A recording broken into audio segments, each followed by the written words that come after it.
Well, welcome everyone, and it's so nice to have you here at our second session of Stand Up New Hampshire, a town hall series.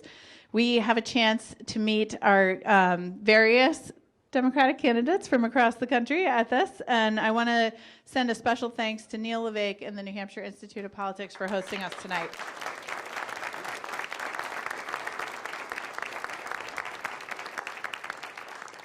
I am Senate Democratic Leader Rebecca Perkins-Quokka, and I just want to thank you. It's a pleasure to have you join us. And we're incredibly fortunate to have with us tonight Senator Chris Murphy of Connecticut.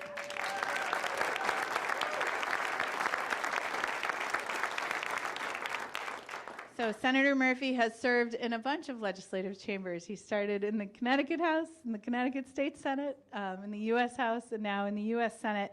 And throughout that journey, he's really built a reputation as a thoughtful legislator, someone who listens closely and works hard with his constituents. He's been a national leader on issues that touch so many of our lives, improving access to health care, economic opportunity through good jobs, and strong local industries. Those are the same priorities that we're working on here in the state as New Hampshire State Senate Democrats.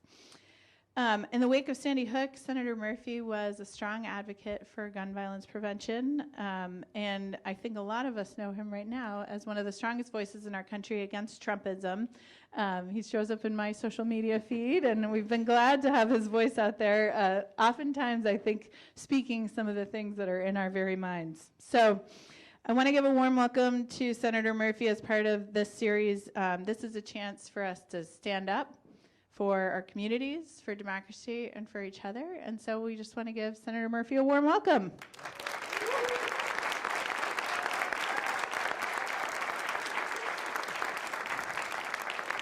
And just very briefly before we get started, I would also just like to welcome us all to stand and take the Pledge of Allegiance.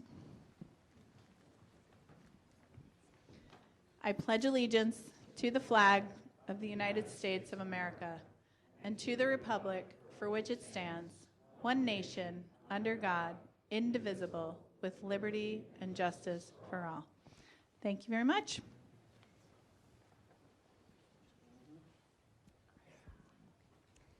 Senator, thanks so much for doing this. Yeah, thanks for having me. Want to start off by telling us a little bit about why you're out here tonight? Sure, happy to do it. Listen, I'll stand for a moment, and then really looking forward to having a discussion with all of you. But thanks to the Institute, thanks to my colleagues here in the state legislature and the state Senate, to Chairman Buckley, everyone who puts so much thought and care into making New Hampshire a place that protects our democracy. Right? The amount of thought and care that you have put in this state to vetting candidates for national office, to creating a sense of seriousness about the choices that we make for the highest office of the land. It makes this a really special place. The second best state in New England. I also know you're going to have some other visitors this week. You've got Cory Booker coming in on Friday, and so I'm playing a role that is fairly normal for me. I'm Cory Booker's warm-up act, which I am often in Washington as well. But I'm just here to tell you what you already know, that this is a perilous moment, that this is the most serious affront to our democracy, I would argue, since the Civil War. And it requires all of us to engage in a way that makes us uncomfortable, but in a way that ultimately I think will allow us to tell a very important story to our kids and our grandkids. I guess I think of it this way. What we've done over the last 250 years is absolutely exceptional. It is revolutionary. It is magic. And I think at a moment when you wake up every day so anxious and angry, it's important to just recognize what we have done in the United States of America over a quarter millennia. No civilization in the world has done what we have done together. We have married together self-governance and multiculturalism. A country that has decided to govern ourselves, right? We don't have a king, we don't have a monarch. We make decisions for ourselves. And we do it in a country that's a melting pot. We do it in a country where we live with people who are very different from each other, and we find strength in those differences. Not a single civilization in the history of the world has done those two things at the same time. And so I guess I look at this moment and I say to myself, it's somewhat natural that you would have a moment every generation or so where the country says to themselves, it's too hard, right? Democracy is too inefficient. Why don't we just put one person in charge? I don't know what I think about living with people who aren't just like me. There's actually a part of our biology that tells us to retreat to tribe, right? To view people of a different race who speak a different language as competitors, as threats. And so as much as I hate the idea that this country is meeting this moment of peril, I also know that it is somewhat natural that there would be moments when people question this revolutionary experiment that we have been a part of. And so understand that, but then understand what our obligation is to stand up. President Trump believes that he can weaponize the federal government against free speech and against dissent as a means to compel us all to silence. And what we have shown, whether it be in the massive protests or in the defining turnout in this last election, is that thus far he has not succeeded. Thus far the American people are choosing to stand up and defend our democracy. But I would probably be doing you a disservice if I just came here to talk to you about what your responsibility is, right? Because I'm a United States Senator. I sit in the body that has the most power and the most leverage right now in Washington, D.C., when it comes to protecting our democracy and making sure that people don't undergo enormous avoidable amounts of harm during this moment. And so I want to get to your questions. I'm just going to say a few more words, but I guess I didn't want to show up here and hide from this moment because there are a lot of people shaking their heads as to what happened in Washington over the last 7 days. And I do think it's really important to talk to you for just a second about what leadership looks like in this moment, about what the obligation is of the Senate, and in particular of the Senate Democratic Caucus. Because I'm just going to be honest with you, we need to do better. We need to be able to step up and meet this moment collectively. Now, we had a good faith disagreement in the caucus about what the right decision was as we entered the 42nd day of the shutdown.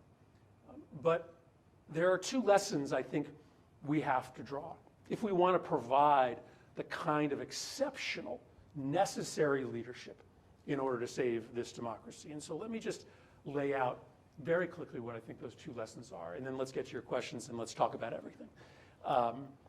The first is this. 2025 is unlike any other year that we have lived in. And whatever political lessons you have learned in the past likely don't apply to this year. And I'll give you an example. During the time that Joe Biden was president, I was probably the most prolific deal maker in the Senate. I was fortunate enough to work with Republicans to pass a major change in our gun laws, the first in 30 years. I was part of the group that changed and reformed the Electoral Count Act to make it harder to steal an election. I negotiated the big immigration compromise that Trump eventually blew up. It was, at the time, the most significant bipartisan border security bill that Congress had considered in a long time. I saw that as my job. My job was to try to find consensus. But my job changed after Donald Trump's election. Our Republican partners are no longer partners because they are on board for a campaign of dizzying destruction of the rule of law and of our democracy. Our job right now is to fight. Our job right now is to draw moral lines in the sand that show the differences between Democrats and Republicans. Now, that doesn't mean that you completely give up, right? The idea that there are places where we can join together. But when we have joined together this year, we have ended up giving Trump more power to corrupt our democracy, not less.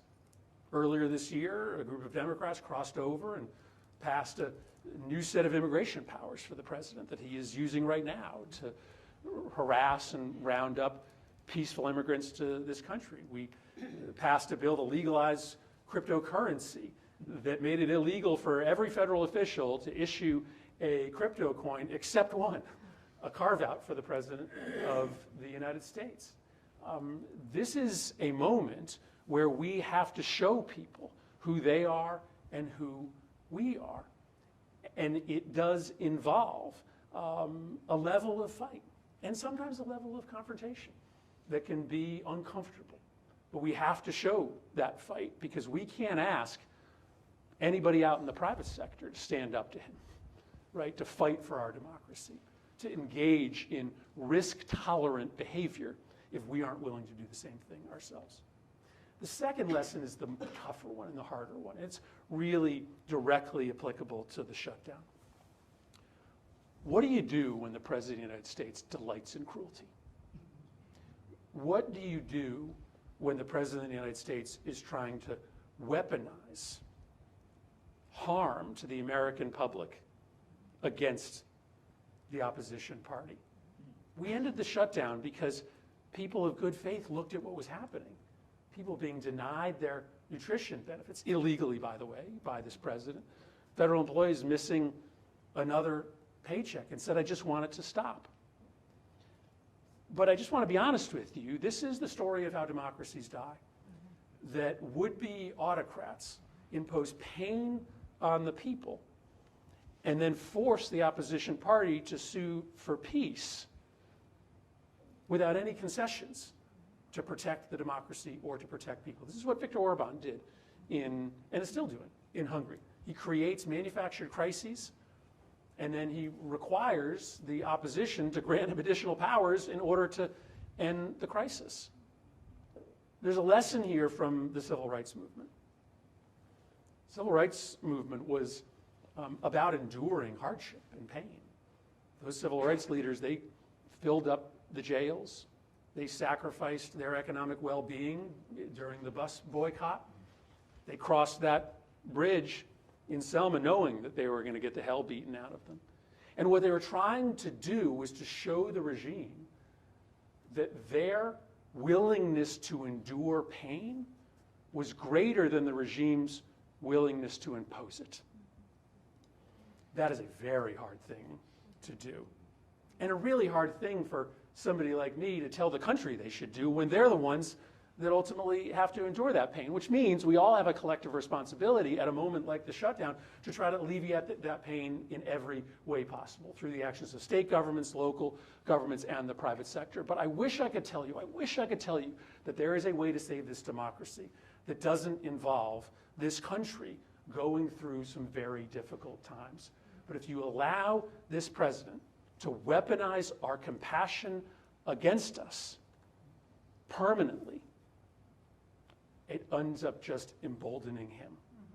So that's a hard lesson that we have to learn. The Senate has to do better. We have to be more united and less fractured. That's a question for the caucus, but that's also a question for our leadership as well. So I'm here to tell you that I don't want to run from this moment. I want the Democratic caucus to be together because I don't know how we save our democracy if we aren't together. And so we have some hard conversations ahead of us. But we shouldn't lose track of the fact that for the families out there that are about to have their health care costs increased by 50%, 100%, 200%, there's only one party and only one person to lay the blame at the feet of, and that's Donald Trump and the Republican Party. They're going to have a chance in December. Right? The silver lining of this agreement that was reached to vote to suspend these astronomical, unconscionable premium increases. And we'll build a campaign over the next month to hold them accountable, to try to get them to vote the right way. And if they do, that'll be a good thing for the country and for families. But if they don't, then we have to make sure that everybody understands about who's responsible. And that effort, the build-up to the December vote, the accountability project afterwards, that'll be a project that involves all of us working together. So I'm here just to be honest and candid with you about the responsibility that my caucus has, the need for us to be better and to do better. But to tell you this, you know, in closing, yeah, I've probably done most of my work around the anti-gun violence movement. And man, we suffered after Sandy Hook because for 10 years, nothing happened. Nothing happened. But we built, inside the democratic process, we built a movement. Probably a lot of you were a part of that. We built organizations, we organized students and parents, gun owners and non-gun owners. For 10 years we built power. And then after that horrific shooting in Uvalde, right, eerily, tragically, reminiscent of Sandy Hook, we had this opportunity and we brought Republicans and Democrats together that summer of 2002. We passed, as I mentioned, the first anti-gun violence bill of any significance in 30 years. And guess what happened? After we passed that bill, gun violence rates all across the country started to plummet. People don't really know this story, but for the 3 years since we passed that bill, every single year, gun violence rates, mass shootings, and urban homicides have gone down by about 10% a year. I live in one of those violence-prone neighborhoods in Hartford, and I know when I go to sleep at night that there are moms and dads in my neighborhood who are not mourning their dead child because for at least a moment, democracy worked. It's worth saving. It's broken. And let's talk about that tonight because the Democratic Party isn't going to rally anybody to save this version of democracy. People want a reformed version of democracy, but it's still worth saving. And I wake up with that sense of anger, that sense of anxiety, that belief that my body has to perform better than we have. But I also wake up, and I'll end here with just this other feeling, and it's a strange word, but I wake up every day with like a little feeling of joy. And it's because like I could have been parachuted into any place in the world at any time, right? But I got dropped and you got dropped into the world at this moment in this country. The greatest experiment in governance in the history of the world at a moment where it is under siege. Right? In some ways, what a gift that we are living in this country to begin with, but that we get to play a role in saving it for our kids and our grandkids. And so that's why I'm in New Hampshire, because you guys take democracy more seriously here than almost any other place. And it's why every room I've been in today has been packed. I'm here to be candid with you about my responsibility and my colleagues' responsibility to do better, but I'm also here to say thank you, because I think at the end of this fight, which is going to involve sacrifice, which is going to involve pain, but will also involve victory, and that'll be a story that we can tell our kids and our grandkids that we were here when we stood up and saved American democracy. So appreciate you guys having me tonight.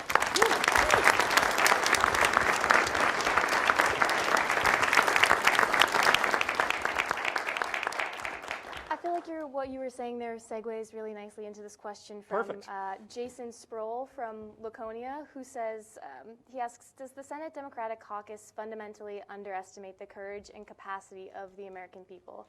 And Jason says that he feels like the party has failed him. Well, I mean, listen, I think it's a really important question. And, you know, what was remarkable to me was the number of federal employees who were calling our offices and saying, this is hard on us, right? This is really hard on us, but we feel like you have to follow through.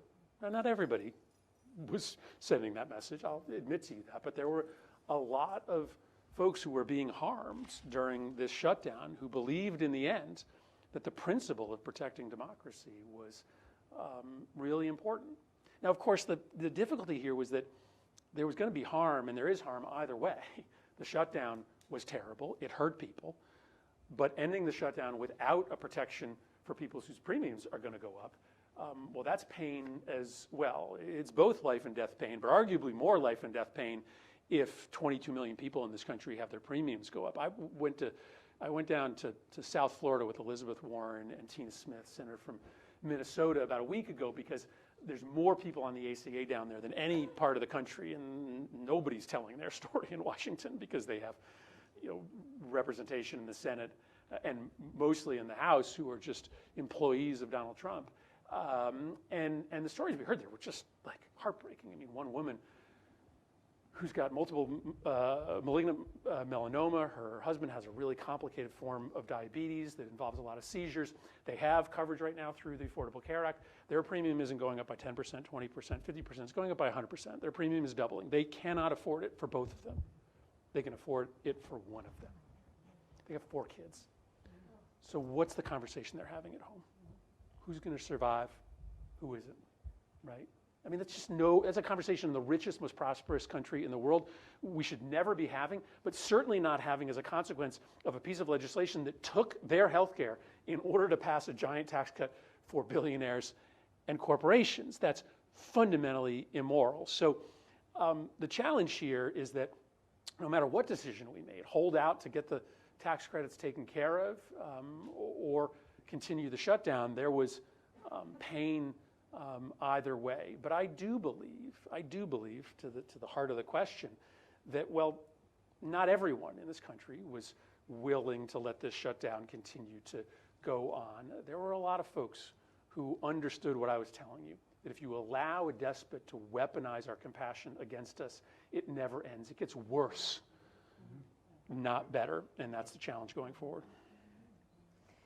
Switching gears a little, we have a question from Patricia Pinsky in Bow, who says, how do we get money out of politics and our political campaigns? She's worried that it's corrupting the process. Yes. Well, so you heard me sort of hint at the importance of this conversation because I don't have a lot of like Monday morning quarterbacking of Kamala Harris's campaign. Like, what a tough job to get handed the nomination in the middle of the campaign. I thought she did a pretty credible job. But if I'm nitpicking, as I mentioned, I do think it's hard to get people excited to protect this version of democracy. This version of democracy is fundamentally rigged. It just is. It's corrupt at its core. The powerful, the corporations, the billionaires, they have far more power than any of you. And they have power because we've allowed money to corrupt our politics. And it's way worse today than it was when I got involved. When I got involved, at least all of the money, most of the money was public, so you could see who was trying to buy an election or trying to buy a vote. Now you can't see it. Yes, we still raise decent amounts of money in $3 and $4, $10 contributions, but most of the money in politics now, most of the money is anonymous money. You never ever see it. And when I got involved in politics 20 years ago, maybe 30 years ago, I remember campaign finance reform being a top 3 issue for Democrats. I remember us talking all the time about getting corrupt money out of politics. And somewhere along the last 20 years, that stopped being a calling card for the Democratic Party. And people noticed, such that in 2016, they actually believed that Donald Trump was the guy who was going to clean up politics. And part of the reason that our messaging about him being corrupt isn't resonant is because a lot of folks just say, the Democratic Party is just as corrupt as the Republican Party. And that's not true, but when we don't talk all the time about unrigging our democracy and doing whatever is necessary, by the way, to unrig it, yeah, you may need a constitutional amendment to get private billionaire money out of politics, but if we need to pass a constitutional amendment, let's pass a constitutional amendment, right?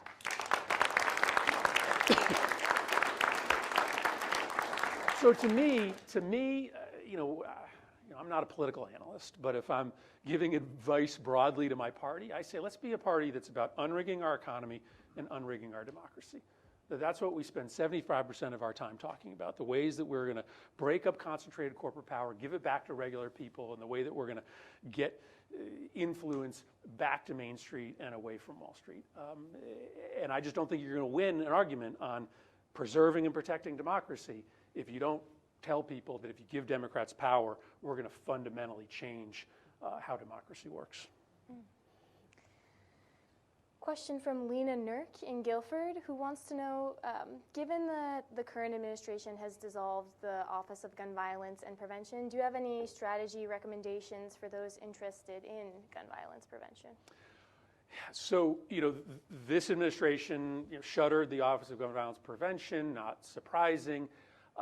They have refused to spend a lot of the money that was in our piece of legislation. So the 2002 bipartisan Safer Communities Act, that's the the bill that I'm talking about. It had 5 changes in gun laws, but then it also had $13 billion of spending on mental health and school safety and community anti-gun violence programming. The administration has frozen a lot of the funding that goes out under the bill. But many of the other provisions of the bill are still being implemented. So we are still closing the domestic violence loophole that allowed for boyfriends to get guns after they beat up their girlfriends. We are still going after gun traffickers with a new law in that piece of legislation. There is still a waiting period on young people who are trying to buy assault weapons. So there are still portions of that bill that are still being implemented today. So that's good news. And that's in part why gun violence rates are coming down. But I guess we just go back to doing what we were doing between 2012 and 2022 when we passed that piece of legislation. We go out and we organize. We just make sure that all of the chapters of Giffords and Moms Demand Action and March for Our Lives and Students Demand Action are just stronger and bigger so that when we have the next opportunity, and I think it's going to come faster than you think, because I think we're going to do very well in the upcoming midterm elections, when we have the next opportunity to pass a law, we have way more folks on our side than on their side. That's what happened in those 10 years. So just like I'll give you an anecdote. So early on, as we're trying to negotiate this bill in the summer of 2022, the Republicans are skeptical. We need their votes. We need to get 10 or 15 of them to pass the bill. And about a week into the negotiations, a Republican senator from the Mountain West, somebody who was never going to vote for this bill. I knew she was never going to vote for this bill. She says to the press, well, I don't know. I mean, I'm probably not going to vote for it, but I have to at least give it a look because calls are running 3-1 into my office to do something. Now, those calls, some of them were organic, but most of them weren't. Most of them were from the movement, right? That was political organizing that did that. And when she said that, the other Republicans that were much more likely to vote for the bill, it was almost kind of like a permission structure for them. And we did that because we spent 10 years when we knew we didn't have a great likelihood to pass anything. We spent those years organizing. And so, yes, it's going to be really hard to pass anything. Donald Trump's going to try to frustrate what we have passed. But if we spend this time organizing, we win in the midterms, as I think we will be in a position to build on what we passed in 2022 and save a lot more lives. On a related note, John from Nashua wants to know, how do we navigate the process of gun reform in a state like New Hampshire that is so culturally pro-gun? Yeah. So I am somebody that believes, and I know there's some debate on this question amongst progressive circles, but I'm somebody that believes that the Second Amendment in the Constitution does provide a private right of gun ownership. And I think you have to start there. That's my recommendation to people whenever I'm confronted with this question. What do you do in a more conservative state or a more conservative community to find that common ground? I think you have to start by telling folks what you don't believe in, right? Because if you're in some of these kind of closed information ecosystems on the right, particularly in the Second Amendment world, groups like the NRA and the even more radical groups like Gun Owners of America are telling their members all the time that my agenda is gun confiscation, right? They are saying, don't believe this stuff about universal background checks. That's just a way to get a list of gun owners that they can use to ultimately take all our guns away. So I think you have to start by telling people what we're not for. I believe everybody who's law-abiding has a right to own a gun, to shoot, to hunt, to protect themselves. And what I want is pretty simple, just to make sure that only the right people have those guns and the people who have serious criminal histories or serious mental illness can't. And that, yes, there's a handful of guns, a handful of weapons that really should be in the hands of the military and law enforcement. And I think if you start there, you're not going to get everybody, but you pardon the pun, you disarm, right? You disarm the most politically potent weapon that the other side has, which is don't believe what they say. They've really got a secret agenda. We have a question that came with no name. It's over the last year, we've seen millions of Americans stand up and say that we are not going to accept what Republicans are doing. They say the Senate Democrats who caved completely disempowered us. How can we keep the momentum going? Well, I mentioned one part of that story, which is, what the calendar has ahead of us. This agreement, which, listen, I was not a fan of. This agreement does allow, or require, I understand, a vote to extend these Affordable Care Act subsidies next month. Okay, well, let's go and build a national campaign to put pressure on Republicans to vote for it. And if they don't, let's hold them accountable. That's a project that we can all be involved in together. So I think there are plenty of ways that we are going to be able to work together and that we can stay together. But yes, I do think you need to be honest with every member of our caucus that if we continue to split, if 10 or 15 of us continue to cross over and vote with Republicans, I think you are ultimately going to empower this administration to do more harm, not to mitigate the harm. So that's the conversation, a tough conversation that our caucus has to have. But I don't want the division that we had to stop us from the project ahead of us, which is to expose who he is. And by the way, every single day, he is giving us more material to expose who he is. What is he spending all of his time on these days? Building a ballroom and trying to cover up for child sexual predation. So we need to keep the focus on him, on his corruption, on this massive transfer of wealth from the poor and the middle class to the rich, while at the same time trying to do some work to make our opposition more effective. But the first task has to be the primary task. Do you think it's time for new leadership in the Senate, given the recent vote? I just think we have to do better. I think we have to do better. And we have to have that conversation collectively, because if we continue to split, if we continue to deliver them 8, 10, 12 votes, you're ultimately putting this president and his caucus in the Senate in charge, instead of putting the people in charge, who have been very clear with us. They want us to fight. So listen, I think we're going to have some hard, tough conversations in our caucus, but this isn't a problem that one person can solve. This is a problem that the 47 of us collectively have to solve. But no, of course, this is a question that involves all of us being better and more coordinated, but it's also a question that will require sharper, firmer leadership as well. We have another question with no name. What do you think is the winning issue for Democrats in 2026 and 2028? Well, I previewed for you a little bit what my theory is. Donald Trump has exposed himself as a fake populist.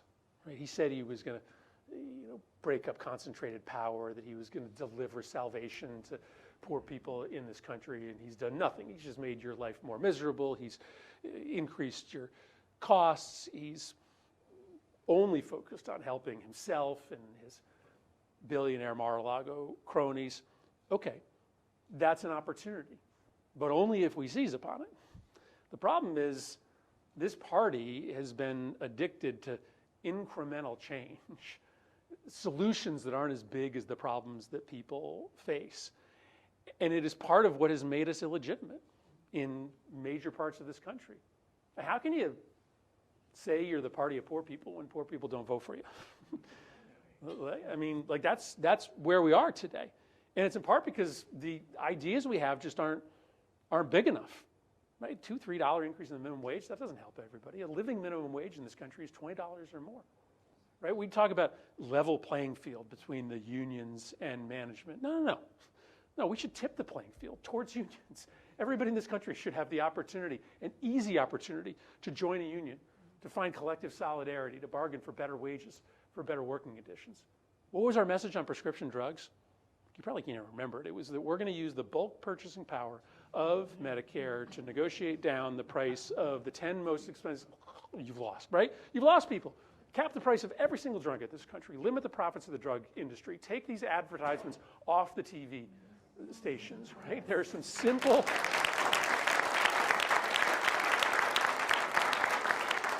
Be a party that robustly confronts concentrated economic power. Recognize that there's a reason why Bernie Sanders is the only person that draws 70,000 people. And have ideas that are big enough to meet the moment. Now, you hear me talking about costs, about economics, about the structure of our economy. That's the other thing we need to do, is just be laser-like focused. You know, whether you support Mamdani or not, he told you the path, which is to answer every question by talking about costs. And so if we're a party that is talking about breaking up concentrated economic power, unrigging the economy, and putting people back in charge of their democracy, unrigging our democracy, if we're talking about those two things, man, our coalition is big. Our coalition is big, and all those Republicans who now are starting to scratch their head and wonder if this guy really cares about anybody other than himself, they're going to feel a lot more welcome in the Democratic Party if we are talking every single day about those two twin issues. Okay, now here's the rub. Yeah, it means we're going to be a little bit of a bigger tent party, right? It means that we might have to be more comfortable than we are right now, having people in the tent that might not agree with us on all the social and cultural issues, that might not agree with me on guns, but if they're signed up for those two projects, unrig the economy, deconstruct concentrated power, and de-rig the democracy, then I want you in. I want you voting for us. I want you to be part of our coalition. Maybe I want to even nominate you to run for office. That's a hard conversation, because this party has become kind of addicted to litmus tests, like lots of them. And that made us a pretty ideologically pure party, but it made us a losing party. And so that's my prescription, is be laser-like focused on the economy and on democracy. Open up the aperture of who we're letting in, and don't be afraid to directly confront corporate power, consolidated power, and don't be afraid to have big ideas. We've got a Ukraine question. Someone wants to know, is there anything that can be done to ensure weapons for Ukraine? Well, I mean, the good news is the Europeans are stepping up in a big way. Back before I spent all of my time trying to protect democracy, I used to do foreign policy. I actually, got the thrill of my life, which was to, in the early days of the crisis in Ukraine, John McCain, somebody who I disagreed with on way more foreign policy questions than I agreed with him on, he and I traveled to Ukraine 3 times in a very short amount of time to show bipartisan U.S. solidarity with Ukraine in those early days. And I think before this latest version of the war began, I think I had been to Ukraine more times than any of my colleagues. So I know the place well. The Europeans are stepping up. And my hope is that maybe we can find a middle ground with this administration to at least help Europe supply the weapons, right? Trump doesn't seem to want to sell them directly, but maybe we can use Europe as an intermediary. But he has made no request of Congress for additional funding or additional military assistance. Europe cannot foot the bill by itself. And of course, the reason that Putin offers no concessions when he meets with Trump, embarrasses Trump in Alaska, giving him absolutely nothing, is because he believes, probably correctly, that he can just wait the president out. And if that's the case, and Ukraine falls, I'm not a believer in a domino theory, but China is definitely going to watch our lack of resolve and move more quickly on Taiwan. The world order that has sort of preserved and benefited the United States for 75 years starts to fall apart. That's bad for everybody, but it is bad for the United States. I'll just put one caveat on this, and it is relative to John McCain. You know this, people in this country just don't believe the foreign policy elites in America when they say that a foreign crisis is worthy of American intervention, because almost every time they've told us that, we've gotten it wrong. They've gotten it wrong, whether it was on Vietnam or Iraq, or at least the length of our time in Afghanistan. The foreign policy consensus, the smart guys in Washington, are just viewed as fundamentally illegitimate in this country.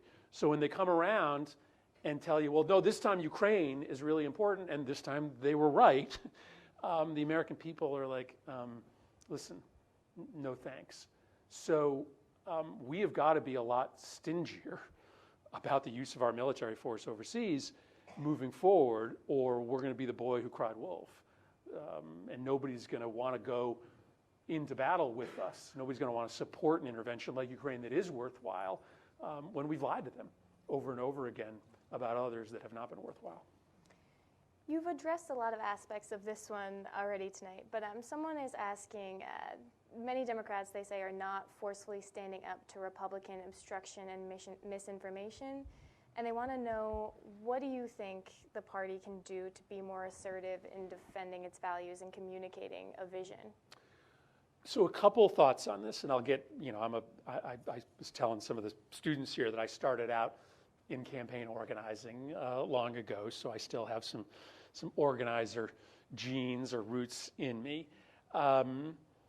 So there's a few things.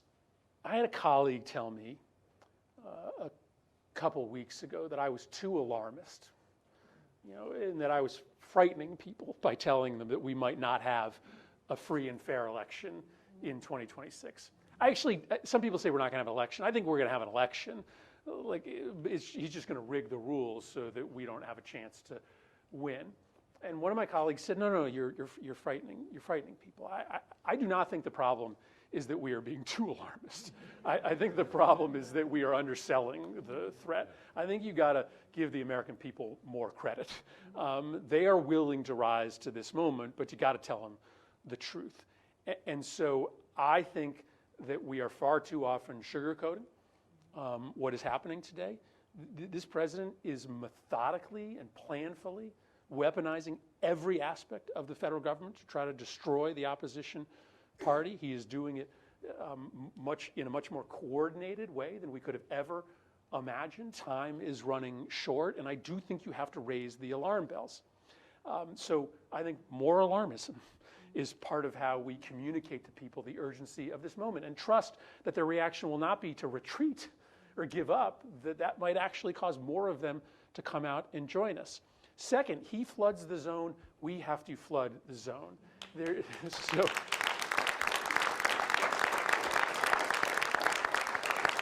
is this other idea in democratic politics that you have to sort of reserve and hoard your capital and then wait to pounce. No, he pounces every day on us, and so you need to pounce back every day. We need to be posting not one video a day, but 5, 6, 10 videos a day. But the benefit of the information ecosystem is that people can take that amount of content in a way that they couldn't have, but we are way too careful.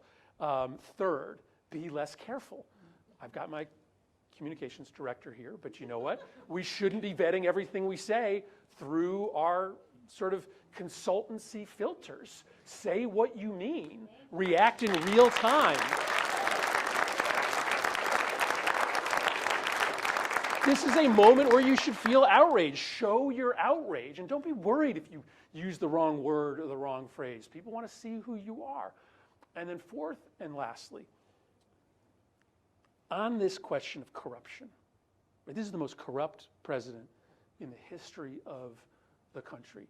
But we don't talk about it every day because we are actually getting a little normalized to the corruption.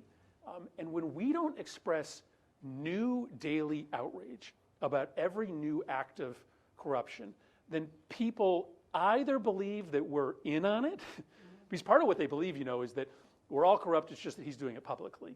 Right? That's not true. That's not close to true, but that is what some people believe. But then when we don't express outrage, then they think, oh, well, maybe this is normal. It's hard because every single day, it's something crazy.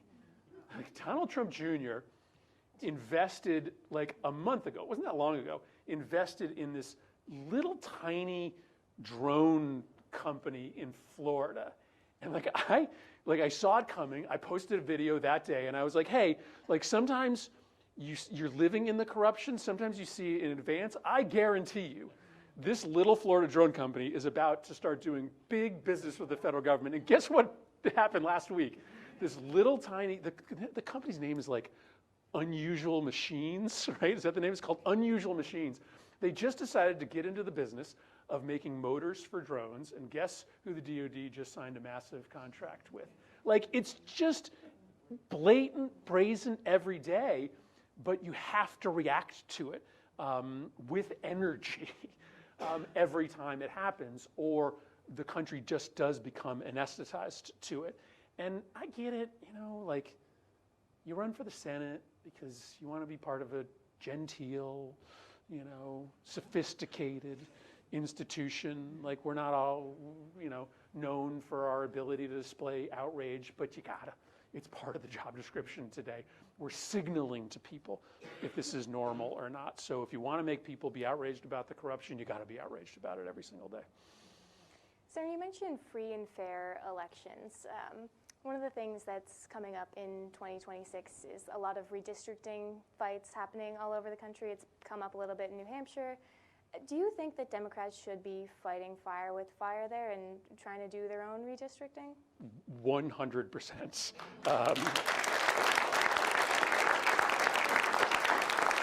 Yes. Yeah, so listen, there are multiple ways that democracies die, and we're all students of history right now. We're all trying to discover the pathways by which you lose a democracy. I mentioned one of them, that you allow the regime to weaponize your compassion against you. But another way the democracies die is that the regime operates outside of norms while the opposition stays inside of norms. Now, there are some norms that are just, you cannot violate, right? Like, violence is a norm that if the regime is going to engage in violence, we are not going to cross over with them. But this one, deciding to create new districts mid-cycle, yeah, it's a bad idea. They shouldn't have done it.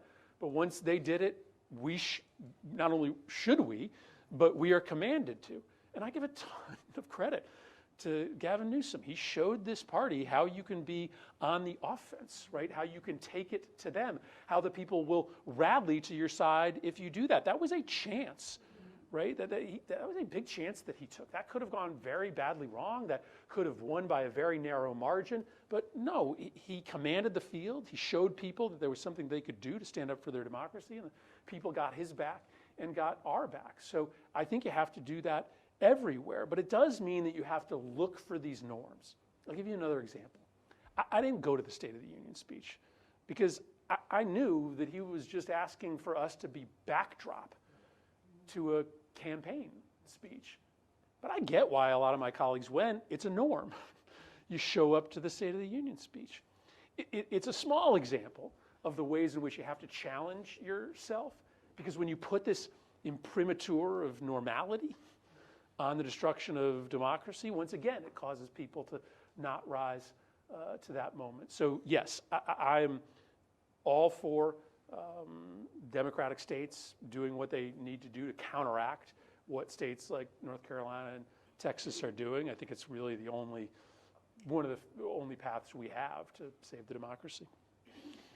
With the Senate Democrats, some of them voting to advance the funding package, the government funding package, are you worried at all, kind of after the fact, that Democrats are losing the plot here at all, going after other Democrats for that vote as opposed to attacking Republicans over the shutdown?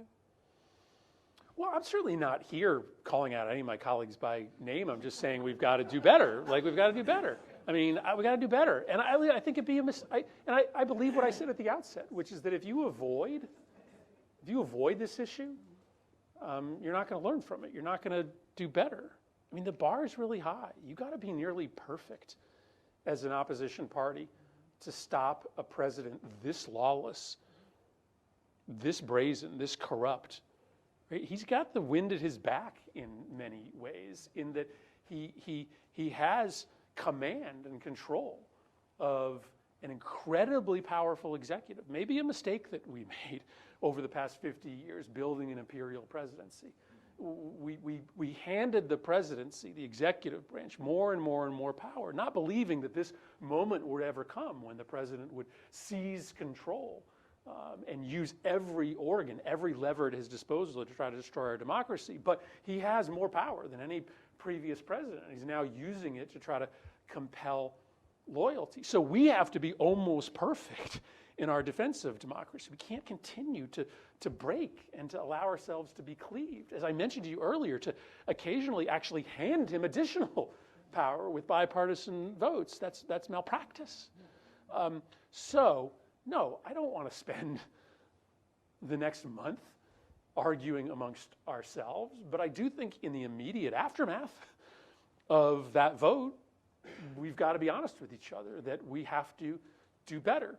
Rank and file has to do better, leadership has to do better, and you have to put pressure on us to do better. That's a healthy conversation, you know? Like, I don't know, I mean, you know those families where all the problems and the difficult stuff was just buried, right? It comes back up and, you know, bites you in the ass if you just compartmentalize everything. So let's have it out. Let's talk about it. That's why I'm being candid with you here tonight. Looking ahead to 2028, one of the things that's still up in the air right now is the primary calendar. Curious where you think New Hampshire should fall on that. Well, no,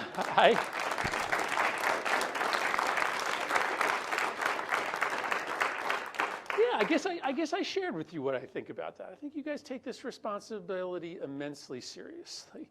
And I think that better factor in to the decision that the DNC makes here. It's a big deal who goes first or second or third. And I want to make sure that whatever state has that primacy is a state that does politics and does democracy and does candidate vetting the right way. So no, I'm not, sending a list to the DNC of, the order that I think states should go in, but I do think that New Hampshire has carved out a pretty special role for yourselves, and I think it'd be a mistake for the DNC to take what you have built and what you have done here for granted.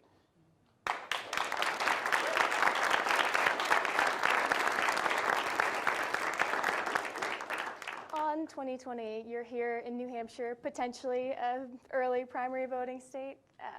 You thinking about running for president? Is that something on the table for you? I'll be honest with you. I am not, in this sense. What a fool any of us would be to be planning to run in an election that may not happen. And I'm serious about that.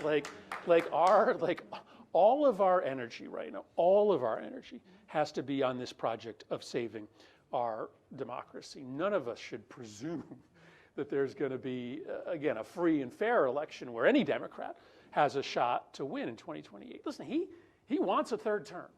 He wants a third term. Maybe he doesn't exactly know how he's going to go about getting it, but he wants a third term. And if he doesn't get a third term, he does not want there to be any chance that a Democrat wins. People say, well, what do Republicans say to you quietly behind closed doors? Okay, there are a handful of them still in the Senate, Republicans, who know what he's doing is wrong. But they are the vast, shrinking minority of Republicans. What I'm here to tell you is that the modern Republican Party today has given up on democracy, right? Have given up on democracy. They have decided that if democracy can elect a Democrat, it's not worth it. Why? Why? And this is the hardest part to say out loud. Because they believe that Democrats, capital D Democrats, are an existential threat to American identity. And American identity is Christian, white, male dominated, right? And so a party that believes in feminism, a party that believes in civil rights, a party that believes in equal rights is a threat to America in the eyes of mainstream Republicans today. Thus, democracy ain't worth it if it's going to elect somebody like that. So, yes, this is a party that is willing to give up on democracy, which means that all of our energy needs to be on the present fight. And I'll just give you a quick example of how we could do that, something that I'm doing right now that I am trying to model for my colleagues. So early in the year, a lot of the videos that I was producing expressing my alarmism were, going semi-viral, and there were a lot of people who were logging onto my website and sending me campaign contributions. And I noticed pretty quickly that I was raising more money than I ever had before. But I'm not up for re-election for 6 years. And people were definitely not giving me money to help me get reelected in 6 years. They were giving me money because they were like, this guy gets it. This guy's fighting hard. I want to do something to save the country. Here's $5. And so about, 3 or 4 months ago, I basically decided to take all the money that I was raising and turn it around immediately back into the fight to save democracy. I figured out a way to do this legally, and we now take the money that people give us, and instead of doing what most everybody does, just squirrel it away in your campaign account and wait for the next election, I just make grants of $200,000, $10,000, $50,000 to citizen-led protest groups all over the country. I've given away about $1 million thus far.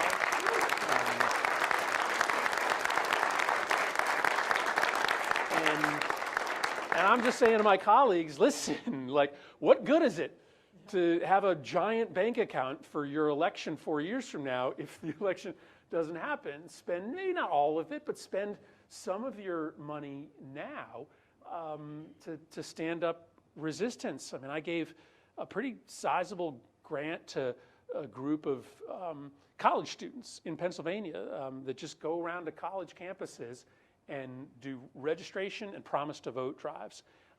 And they did that work in advance of the Pennsylvania Supreme Court election. I mean, they alone didn't turn the tide, but what if every major elected official in this country, senators, congressmen, governors, just decided to spend a portion of their money on supporting citizen-led protest right now, or a communications infrastructure that can beat what they do. If all of us did that, man, we'd be hard to beat. So it's a really long way of answering the question of why I'm here. But that's part of what I'm trying to do, is show people that as much as you may have political ambitions, put them on the side for right now and just be part of this fight. Really quick final question for you. Coming from Connecticut, curious if you're a Yankees or a Red Sox fan? I am a diehard Boston Red Sox fan, so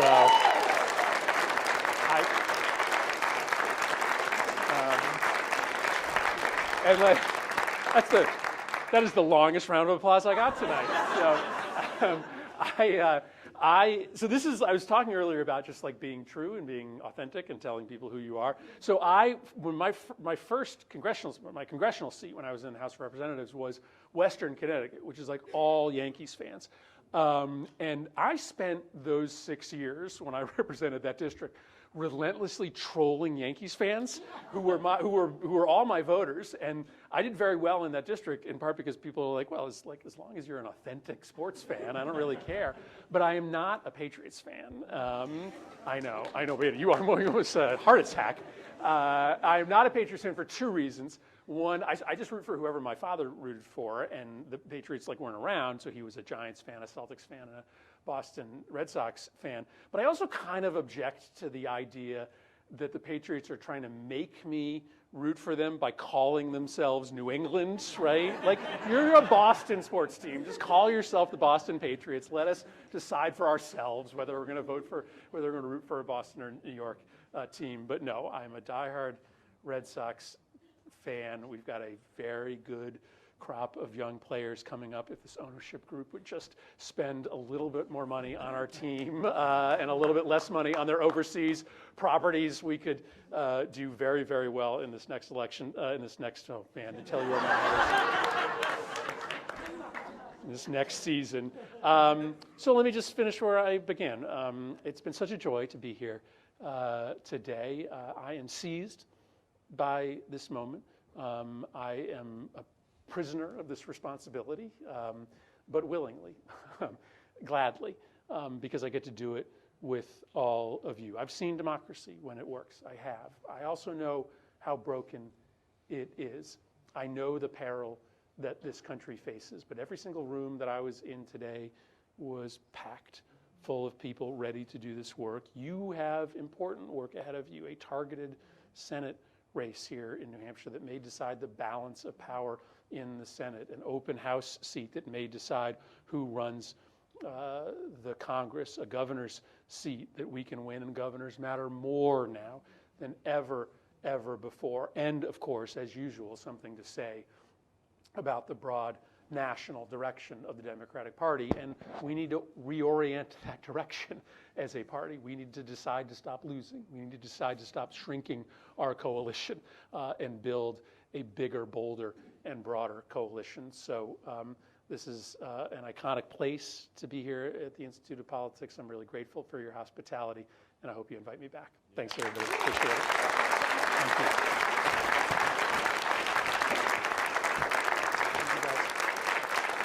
Thank you. Appreciate it. Man. Yes, thank you very much. Appreciate it. Hey, how are you? Can I give you a hug? Oh, sure. Good to see you. Good to see you. Oh, I hope you're so proud of your daughter. Oh, yeah. So, she is amazing. Hey, we're proud of you. Well, you know, Yeah. where do you guys live? Oh, Rochester, about an hour from here. Yeah, On the yeah. seacoast. Yeah. Oh, so you can smell the salt air? Need a place to stay?